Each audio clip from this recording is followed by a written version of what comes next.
ప్రజలందరూ ఏ సమస్యలు ఉన్నాయి, ఏం చేయాలని అడిగి తెలుసుకుని తక్షణమే పరిష్కరిస్తున్నారు.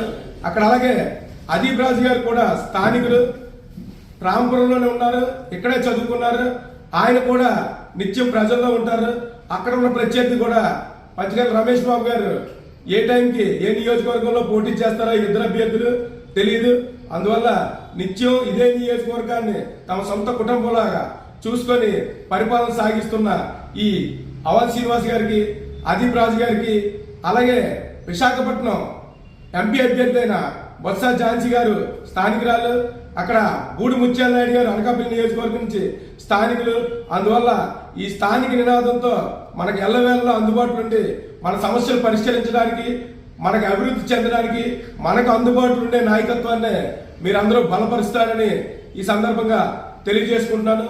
మరీ ముఖ్యంగా చెప్పేది ఏంటంటే 2006 నుంచి BRTS కారిడార్ ఈ 98వ వార్డులో సింహాచలం పుణ్యక్షేత్రం పరిధిలో ఎంతో ఇబ్బందులు పడుతూ గత గవర్నమెంట్లు ఏవి కూడా ఆ రోడ్డు పూర్తి చేయలేకపోయారు. అలాంటిది గౌరవ అవంతి శ్రీనివాస్ గారు చొరవతో ఈ BRTS కారిడార్ని పూర్తి చేయడం జరిగింది. దానికి ప్రధాన కారణం ఇక్కడ బాధితులందరూ కూడా ఇళ్ల స్థలాలు ఇస్తే గానీ రోడ్డు ఖాళీ చేయమన్నారు.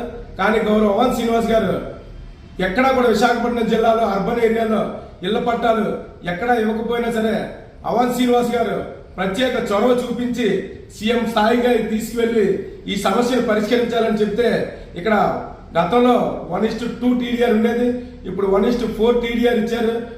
ప్రెజెంట్ వాల్యూ ప్రకారం స్ట్రక్చరల్ కాంపన్సేషన్ ఇచ్చారు. అలాగే ఎక్కడా లేని విధంగా below poverty above 60 square yards పోయిన వాళ్ళందరూ కూడా ఇళ్ల పట్టాలు కూడా ఇవ్వడం జరిగింది. ఇలా ఏ రకంగా చూసుకున్నా గౌరవ అవంతి శ్రీనివాస్ గారు వైఎస్ఆర్ పార్టీకి పోటీ చేస్తున్నారు, అదీప్ రాజు గారు పోటీ చేస్తున్నారు. వైఎస్ఆర్ పార్టీకే ఓటు వేయాలని మీ అందరినీ ప్రార్థిస్తున్నాను. ఓటు అడిగే హక్కు కూడా మాకే ఉంది.